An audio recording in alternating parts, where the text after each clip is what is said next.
দেশের উত্তরের জেলা দিনাজপুরের হিলিতে দিন দিন শীতের প্রকোপ বাড়ছে। তীব্র শীত আসার আগাম প্রস্তুতি হিসেবে লেপ তোশক কিনতে দোকানে ভিড় করছেন ক্রেতারা।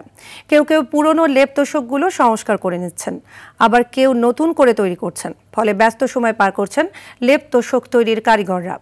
তবে গেলবারের তুলনায় দাম বৃদ্ধিতে ক্ষুব্ধ ক্রেতা ও বিক্রেতারা। হিলি প্রতিনিধি আব্দুল আজিজের পাঠানো তথ্যচিত্রে আরও জানাচ্ছেন আবরার মাহি।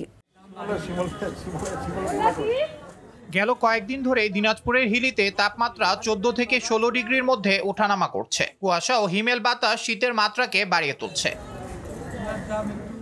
শীতের কষ্ট নিবারণ করতে বাজারে লেপ তোশক কিনতে ভিড় করছেন অনেকে। তবে গেল বারের চেয়ে তুলা ও কাপড়ের দাম বেশি হওয়ায় সমস্যায় পড়েছেন ক্রেতারা। সব জিনিসপত্রের দাম একটু চড়া। অন্যান্য বছরের থেকে এবছর মনে হচ্ছে তুলার দামটা একটু বেশি। লেপের দাম বেশি বলে, কম হলে নিতাম। আমি কিন্তু গরিব মানুষ, আমার তো টাকাতে পোষায় না। আমার যা টাকা আছে তাই নিব। বছরের ৮-৯ মাস অলস সময় কাটালেও শীতের 2 থেকে 3 মাস মৌসুম হওয়ায় কাজের চাপ বেশি থাকে বলছেন কারিগররা। বর্তমানে জিনিসের দাম বেশি, কাপড়ের দাম বেশি, কাস্টমারের সাথে বনতেছে না। আমরা যদি চাই 1500, ওরা কয় 800। তো কাপড়ে মনে করেন 500-700 টাকা যদি কাপড় হয়, তুলা 500 টাকা মজুরি, আমাদের মজুরি তো থাকে না। তুলা সহ কাপড়ের দাম বাড়ায় ক্রেতাদের সাথে কিছুটা সমস্যা সৃষ্টির কথা জানান এ বিক্রেতা।